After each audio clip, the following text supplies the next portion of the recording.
for those of you who are wondering, that's an awful lot of muck for there to be in the passageway, and it's also very dry looking in comparison to, you know, slurry.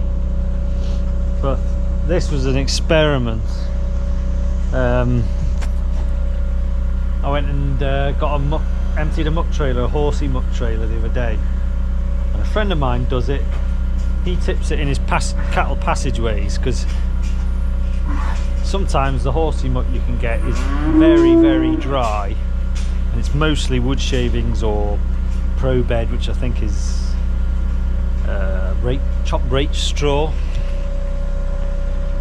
and it just soaks up a lot of moisture. Instead of having slurry, you've got like a black paste like this, which saves them walking to and from the bedded area with, you know, feet that are covered, soaked in wet slurry. So I thought I'd try it anyway, because the muck trailer that I did is actually one that's got a cover on it. It's a custom made horse muck trailer that's got a sheeted roof. So when you tip it out, it's steaming like compost basically. So it's been in here for almost a week, I think. Yeah, it had been almost a week, and these haven't been, I know what you're thinking, but these haven't been bedded up for probably nearly 2 weeks. And they're just, I mean, they're slopping around a bit now, but they're not as wet as you'd think they would be. So I'm quite pleased. The only major downside that I can see to doing it is it's the weight of all this muck is bending my feed barriers. I think it would be better if you had solid concrete curbs, and then you wouldn't be doing any damage to your barriers. Other than that, you know, it's done a good job. It's turned what was just a load of hot rotting stuff like this into like a, you know, a nice black paste that spread really nice on the field. So yeah, there you are. That's just an explanation as to why there's so much muck in my feed passage. But so I'm going to empty it all out now. I've got another load of quite dry strawy muck to tip in here afterwards, so unfortunately I can't use my trailer. I'm just going to carry it all the way down there with the loader, so it's going to be quite a long process. Get these mucked out because I need to be able to move them around. I need the gates all swinging tomorrow because I've got to sort some out. So I'll get them mucked out and get them bedded up. Tip that trailer off. They want mucking out as well, they want bedding up. Last night I was set to go out to the pub last night for the first time, well, for the first time in a while with these particular friends, and just as I was about to go out, I was just walking past the calf shed down there, and there was bloody cattle out everywhere, and it was pitch black, and so I wasn't very happy because some of them had got into one of the hen runs. There was a bunch of about 5 that I managed to get back into the shed. They basically lifted a gate. I thought every gate in that shed had a pin in the hinge, but apparently one didn't. So whether they managed to get our clip out of the hinge, or whether it didn't have one in, I don't know. But anyway, got about 5. There was a bunch of 12, and I got about 5 or 6 of them back in. And I assumed the others were in one of the hen runs. They managed to get themselves in there, but couldn't get out again. So I sort of put all the electric fences back up, and thought, right, that'll have to do. Came up here, thought I'll just come and check the top yard, and here there was a bunch of them stood up in this yard. 2 of which were the 2 horned ones, which are in here now. This is one of them, which was supposed to be outside. So by some miracle I managed to sort them out in the pitch black last night, and got the 3 that were young ones that were supposed to be back down in the warehouse, down in the car shed, got them back in there, and then came back up here, and luckily these two horned ones were just stood in the yard, so I managed to open this passageway up and got them in here, which was my plan for today anyway, because I wanted to bring them in here to because they'll need to be in here to load them. So there you are, that was last night's drama anyway. But you feel really sorry for me, don't you? Oh, Christ, stop whinging on. If you have cattle, these things happen, don't they? Anyway, this morning I've sort of realised one of the reasons why I turned them out in the first place. They won't eat. I put corn down here this morning, and the 2 with horns won't stick their heads through the barrier, which I'd forgotten all about, because I was sort of planning on keeping one of them for a couple of weeks. So I don't know what I'm going to do about that really. I'm going to have a think. It might be a better idea to put him in there, because they've got those barriers are on a slant.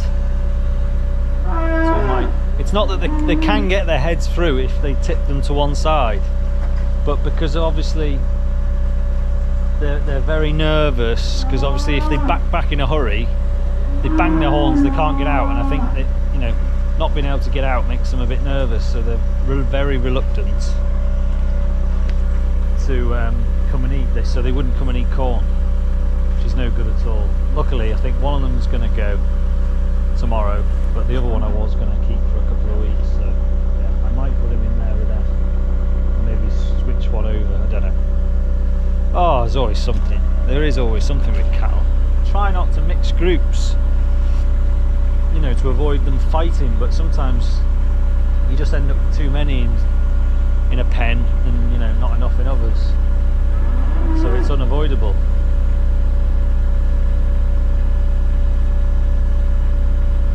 So anyway, there you are, rant over. That was drama that's going on here. So anyway, today's job, yeah, got to sort this shed out, sort that shed out, and there's still 2 that are locked in a chicken run in a load of trees. I can't seem to be able to figure out how to get out. So I thought I'll take the opportunity to clear a bit of muck out around the gates, you know, where it lifted off its hinges, before I go and get them back in. So that's my plan anyway, yeah. So we'll crack on with that, and I'll stop rambling on. God, I bet you're sick of me rambling on.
Say, yeah, this just to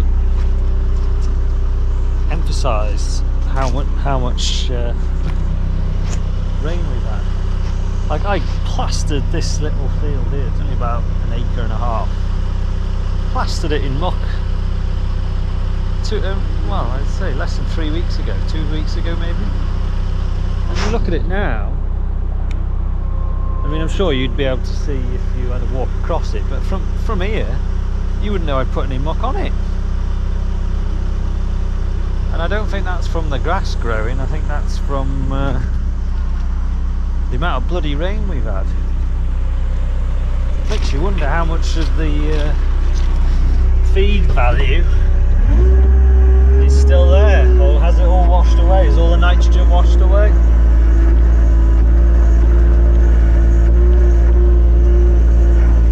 Does make you think, doesn't it? In a wet time, are you best off putting muck on your grass now, or are you best leaving it a bit, you know, the other side of Christmas, a bit nearer the spring? Job to know, isn't it? Anyway, that's that done. I'm going to tip off. I need a tractor really. I think for the time being I'm going to take that muck spreader off because I'm not going to be spreading any muck certainly for the next week. So I might drop that muck spreader off and put the little trailer on and continue the mucking out session.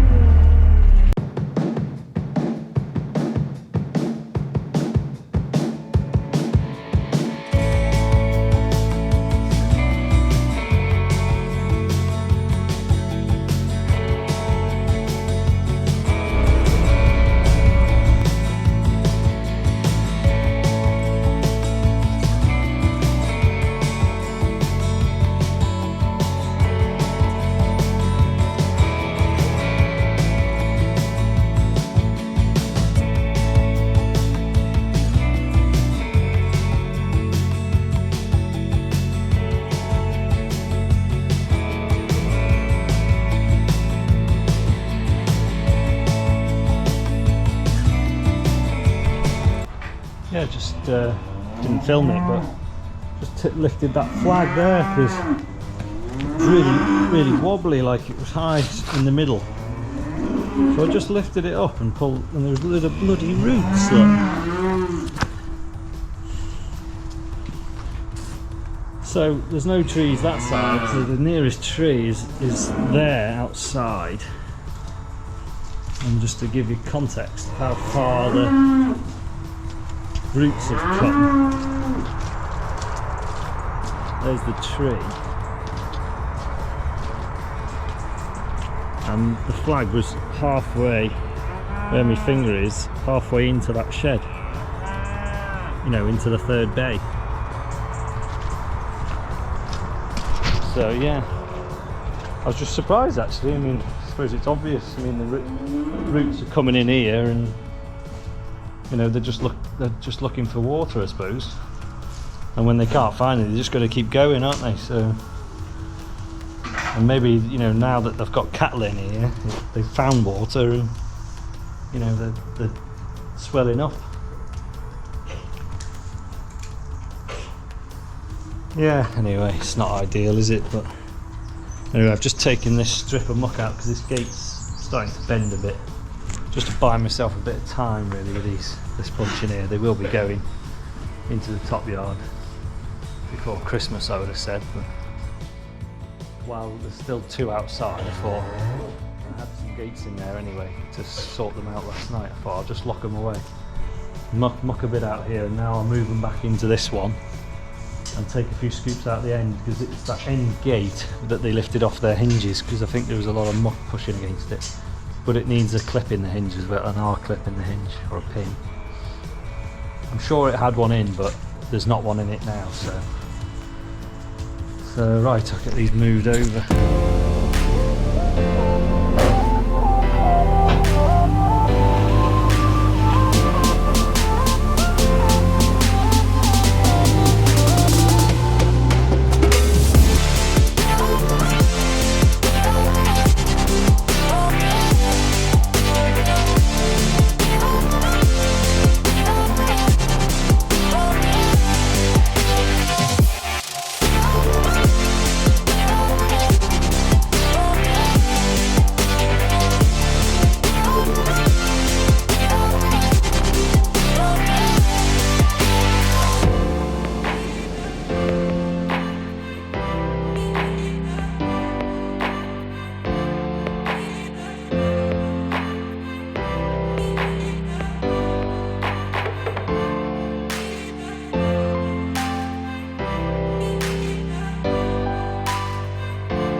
Yeah, does wool make muck? Nice muck or not, I can't see it's going to make its way to the wool board collection point this year, so about times I've driven over it, so it might as well be used as bedding. But yeah, I might seriously regret that when I come to muck it out. So those of you who know, you know, but if you don't know, then if you keep watching this channel, you might find out. Right, I'm going to try and get these two in now before it goes completely dark. Oh, I can't believe the day's gone. Oh yeah, if my mum's watching, if you're looking for the edging shears, that's where they are. Don't ask why, because I haven't got a clue. But I'm going to park this tractor across the gap in the drive, and then maybe put the JCB here, and then try and somehow get him out of this bloody hen run.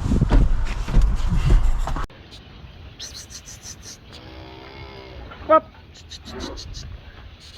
Come on! Come on!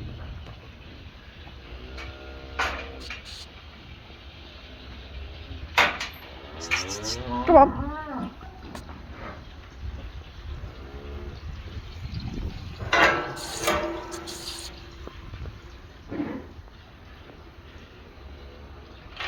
Yeah, right. Well, we've had a right good. Just had a right good sort out of these cattle. So I've been to the market this morning.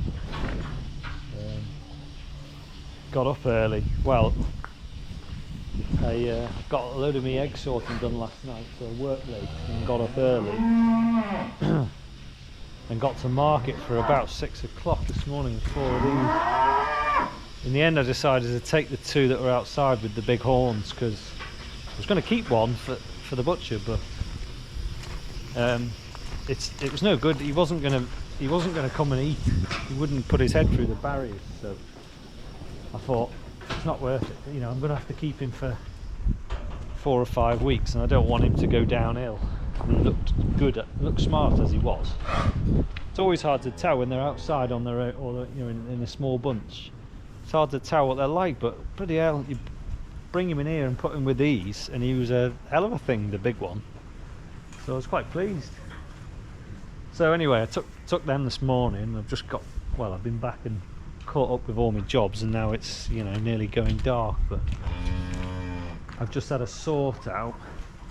I've rearranged them all, taken one out of the far pen because they were a bit tight, and I've basically got a bunch here in this middle pen that are like the next ones to go, so might just give them a little bit of corn. And I've brought a heifer over from the sucklers into here, which, to be fair, went really well. I couldn't believe it. She was literally stood by the gate. I opened the gate and she ran straight out, and I put some string up in the yard, because she is used to electric fencing, and didn't even get near the string. She just walked straight around here and into the shed.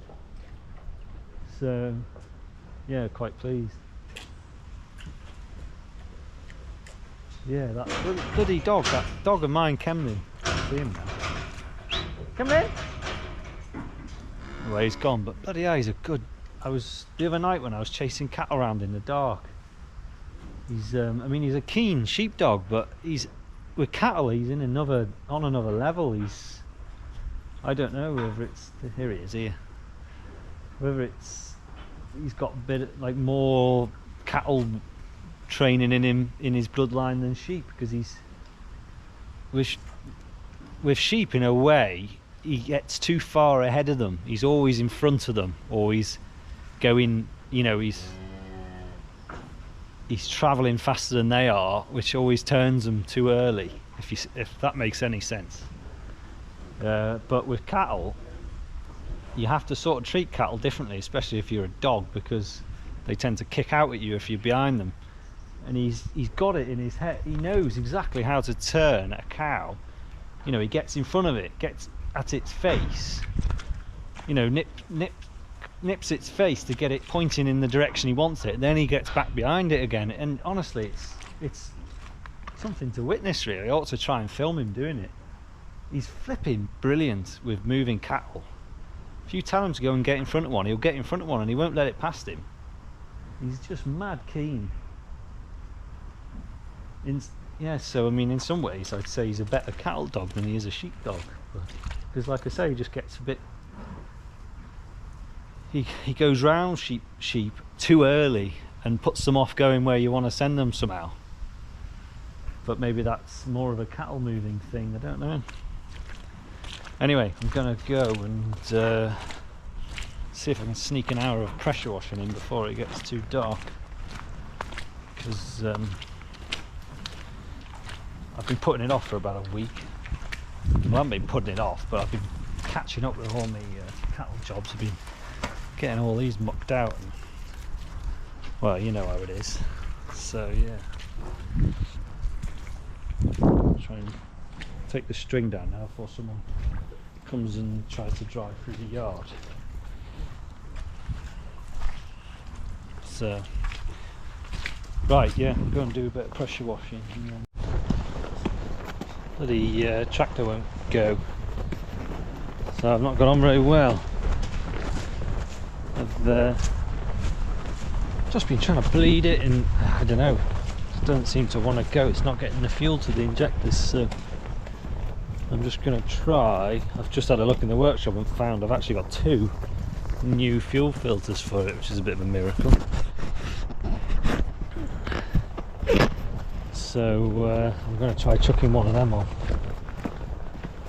The trouble is, battery's completely flat now, so I'm going to have to bring something down to jump start it with. There's always something, isn't there? I've been having a bit of trouble with this starting, on and off the last couple of weeks.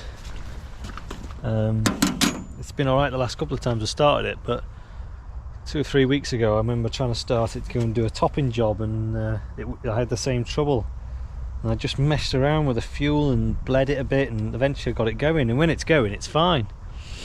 And it just brought back, I was thinking a couple of years ago it did the same thing, and I remember talking to a fella in a local tractor place, and he just said, when was the last time you changed your filters? Your fuel filter? And I said, oh, God knows. And he said, well, just do that first and see how you get on. And that cured it. So whether it's just a bit of water or something clogging the filter, I don't know. But anyway, seeing as I've got them, I'll change it. I don't think it's been that long since I've done one, but that fella said you want to just change it every year, because it just, even if you don't think it needs it, old tractors seem to need them more regular than you think. I suppose the tank's old and it could have God knows what in it, so anyway, so that's what I'm going to do now. I'm going to try and, the problem is the filter on this is located on the right under there, which is quite possibly, is it under there? Yeah, it's under there somewhere. One of the most awkward things to get under there, and it's the bolts on the top to get it off, so could be in a better place, but we'll see how we get on.